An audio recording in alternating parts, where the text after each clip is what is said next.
Hi there. So today let's talk about Congo. And as you can see from this video, the map, Congo is a huge country, probably one of the largest country in Africa.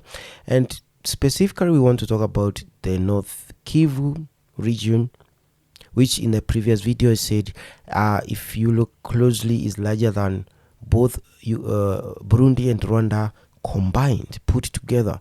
That territory is larger than those two countries, despite those two countries having a population of 25 million people. North Kivu is a region that should have about 20 million people.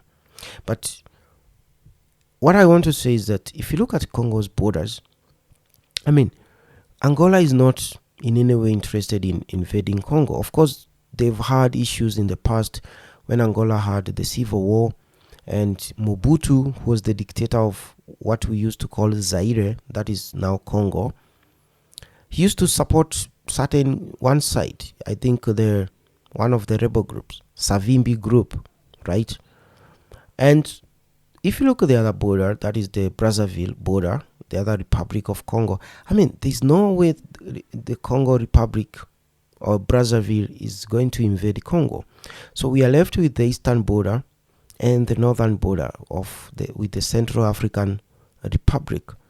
But let's talk about the eastern border. We have a natural boundary called Tanganyika. So it is hard for Tanzania to ever think of invading Congo.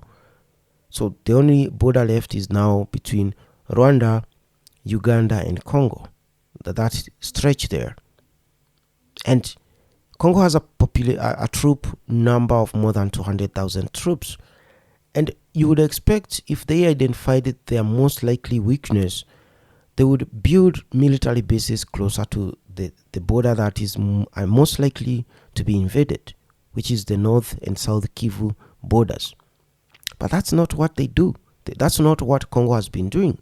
Most of their bases, military base, is far away, near the Atlantic, in Kitona and other regions, very far away. All their soldiers are located in Kitona and the other regions near the Atlantic. And that's why today we have less than 10,000 troops, Congo troops, FRDC, that are supposed to be fighting with these M23 rebels that are taking over North Kivu. And as I am making this video, let me try to zoom in to North Kivu. M23 has almost taken over half of North Kivu as I'm making this video. So they started definitely with Kibumba. They moved to Ruchuru district near Uganda. So they're using the route from Rwanda through Chanika border with Uganda and crossing over to Kisoro in Uganda and entering Bunagana. That is their territory. And the two governments of Uganda and Rwanda are involved. Otherwise, a lot of people actually say Uganda is not involved, but they are using your territory, and they're using about 50 kilometers of your road to get weapons from Rwanda to them. So if someone is crossing through your territory and they have to cover a distance of 60 kilometers, because from Chanika to Kisoro is about 30 kilometers, Kisoro to Bunagana another 30. So if they are covering 60 kilometers of road through your territory, your government knows. And if they are not being stopped or arrested, it is because your government is part of what is happening. Anyway, back to the story. So they've taken over Ruchuru, and they've been also committing some serious massacres. In Kishishe last week, they still went there and killed more Hutus. They hate Hutus. These Tutsis are the ones who are playing victim in the 90s, are now the ones killing people, killing Hutu people, as I keep saying. So they control now Kishishe, Bambo, as you can see from this map. They also control, they took Nyanzale last week. This is a big town, more like a city. So they control Nyanzale, as you can see from these photos. Nyanzale is actually, a huge area, a huge town with a population of about 50,000 people there. So it's a huge town. right, by the standards of that territory. Very huge, as you can see from these photos, all these homes around Nyanzare. So yeah, it's that huge. And after taking Nyanzare, so they've moved north, right? So in Nyanzare here, so they moved north. They've taken Kabati easily without resistance. They've moved to Kitotoma. All these regions are now under M23 control. But today, they went all the way to this Lake Albert, and they went to Bwera. Bwera is a division. It's a village. It's a region. And there's a town there called Vitshumbi. This one here. It's a huge fishing town. And they've taken Vitshumbi. And what happened is that the people in Vitshumbi actually came out in huge numbers to celebrate the arrival of M23. And don't get mistaken, they are not from the same community as M23. Fortunately for them, they are also not Hutus. So M23 won't be killing them, right? They are just Bantus from that territory. But the reason why they came out to celebrate the M23 is because this territory has been ravaged by Islamist terrorists called RDF from Uganda. And they operate there. They operate from Vitshumbi. They take taxes and tolls from fishermen. They operate all the way to Butembo, and then all the way to Benin. That is their territory. And these people have always feared these Islamists because, they use Islamic ways of torturing people. You know what they do. And the arrival of the M23 was more like a celebration to them. The people came out, and M23 actually gave a speech. I'm going to show you the video. And the people were celebrating, and M23 was actually promising that they're going to defend them and ensure that those terrorists, the RDF, are not going to come there. So M23 is already winning hearts in Congo because the Congolese army and the Congolese government has neglected these territories for more than 70 years. As you can see, this Virunga National Park on this side.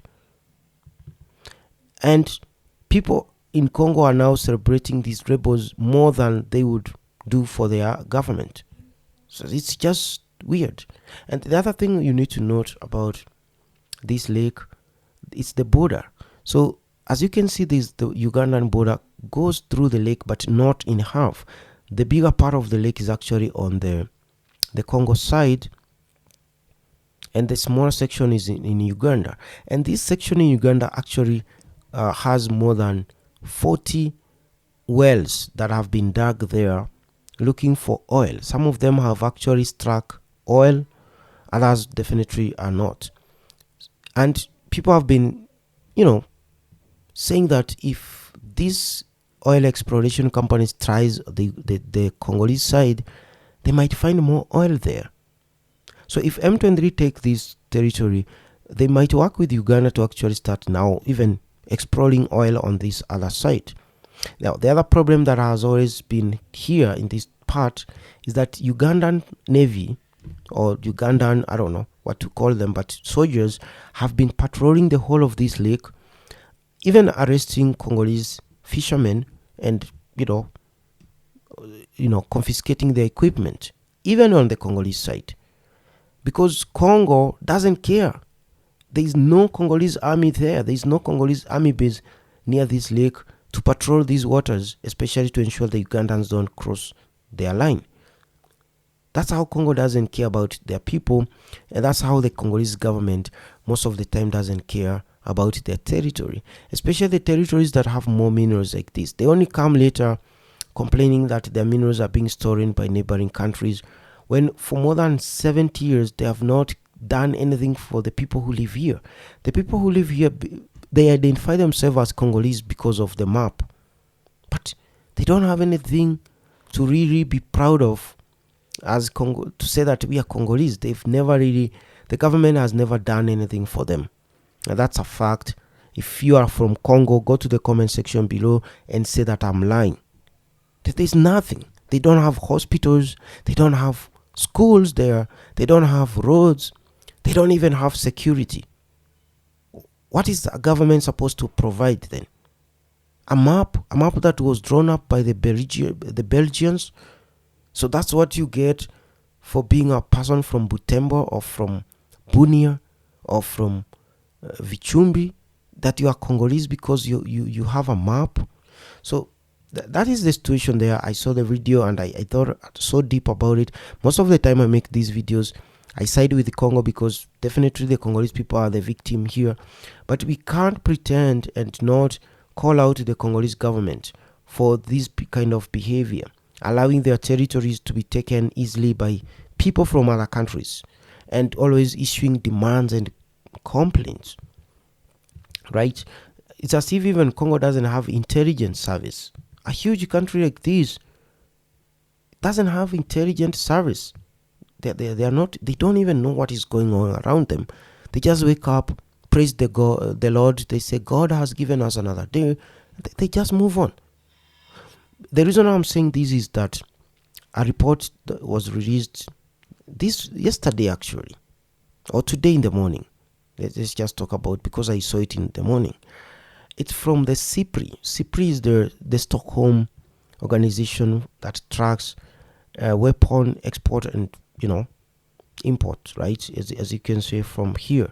So Stockholm International Peace Research Institute. Most of their role is to track conflicts and stuff like that. As you can see on the Google search, the report came out today and blah blah blah.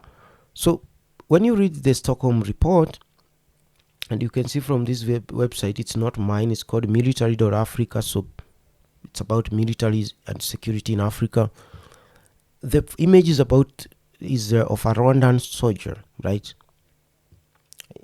Now, the reason is that Rwanda and Uganda together, they were responsible for more than 70% of weapons that were imported in East Africa. They even outpurchased Kenya. Kenya is a heavy spender when it comes to weapons, but they really outpurchased Kenya when it came to weapons that were imported in the year 2023. And Congo should have seen that. If they had intelligence, they should have known that Rwanda and Congo are, stocking up weapons and ammunition in readiness for a war with Congo. Because, other than Congo, which other war do you think Rwanda is going to fight? Do you want to tell me Rwanda wants to invade Tanzania or Uganda? No. They are planning all this so that they can invade Congo. And Congo should have known that its neighbors are planning to do that. And now today we are talking about North Kivu and being taken. It's going to be taken because, as I said, the Rwandan troops and these M23 have taken half of it. They've decided to move north, take all this territory, also kind of become friendly to the residents of these territories, and then it will be easy for them to recruit young men from the same communities in places like Vitshumbi. And then they're going to come south with a huge army made up of Congolese people, those people from Benin who have always been neglected and left by their government to be attacked by these RDF Islamists and these Congolese Lord resistance rebels. So that is what is going to happen, and they are going to take the whole of Kivu, as I said earlier. That is what is going to happen.